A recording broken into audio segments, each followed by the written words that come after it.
এই মুহূর্তে সবচাইতে বড় খবর দর্শক বন্ধুদেরকে জানিয়ে রাখি, 2026-এর নির্বাচনকে সামনে রেখে বামেদের বড় জয়ের ব্যবধান কিন্তু বামপন্থীরা দেখতে চলেছে। সোমবার দিনে শুরু থেকে হুগলি জেলার বিভিন্ন প্রান্তে, অলিতে গলিতে, গ্রাম থেকে শহর প্রান্তে দেখা যাচ্ছে যে তাদের দলীয় কর্মী সমর্থকদের নিয়ে একটা কর্মী সম্মিলন বলাই যেতে পারে।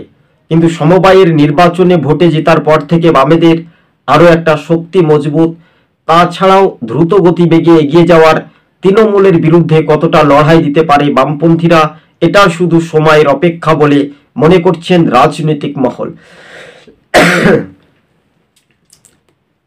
তবে রাজনৈতিক মহলের যে সমীকরণটা আগামী দিন যে বামেদের যে জয়, সেই জয়টা কতটা সুনির্দিষ্টভাবে পরিণত হবে, এটা সিপিআইএমের ৭৭ সালের মতো যে প্রতিফলন, এটাই বাংলাতে ঘটতে পারে, ভোটারদের উপর পুরোপুরি নির্ভরশীল হতে পারে বলে এমনটাই সবুজবঙ্গ নিউজ আপনাদের সঙ্গে আমরা জানাচ্ছি। দর্শক বন্ধুগণ, আমাদের ইউটিউব চ্যানেলটি প্রথম থেকে শেষ পর্যন্ত দেখবেন, চ্যানেলে নতুন হলে অবশ্যই সাবস্ক্রাইব করে সঙ্গে থাকবেন।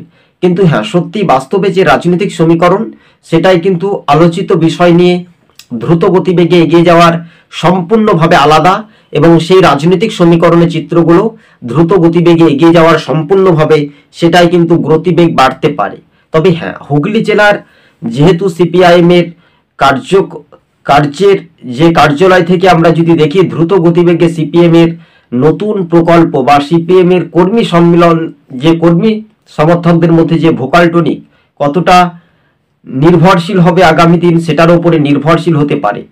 2026-এ বাংলাতে 294টি বিধানসভা আসনে ম্যাজিক ফিগার 148 কি পার করতে পারবে, এটাও শুধু সময়ের অপেক্ষা। কেননা হুগলি জেলায় বামেদের একেবারে সংগঠন, সেখানে দেখা যাচ্ছে বাম যুবদের ঢল রীতিমতো, এসএফআই, ডিওয়াইফআই, এছাড়াও বাম যুবদের সংগঠন কতটা উজ্জীবিত হয়, সেটাই শুধু সময়ের অপেক্ষা। আপনাদেরকে আরও একবার জানিয়ে রাখি, এই রাজ্যে ভোট শাসক দল যদি ইচ্ছা মনে করে মানুষকে ভোট দিতে দেব, তাহলে কিন্তু এই রাজ্যে শাসক দল তৃণমূল অহংকারের রাজনীতি, তাদের পতন ঘটতে পারে। বামেদের সেই রাজনৈতিক সমীকরণটা দেখার একটা বিষয়। তবে নেতা থাকলেও ভোটার আছে, নেতা নেই, এই রকমভাবে কিছু গ্রামীণ এলাকাতে সেইগুলো সার্ভে রিপোর্ট করে তথ্য বিশ্লেষণ করে আমরা জানতে পারছি। তবে বামেদের জয় নিয়ে বড় একটা ব্যবধান থাকলেও হুগলি জেলার প্রান্তে বিভিন্ন শহর, বিভিন্ন গ্রাম পঞ্চায়েতে দেখা যাচ্ছে বামেদের একটা জনঢল বা জনপ্লাবন বলাই যেতে পারে। এবং রাজনৈতিক সমীকরণের চিত্রগুলো আগামী দিন কি হতে পারে দর্শক বন্ধুগণ, এটাই শুধু সময়ের অপেক্ষা।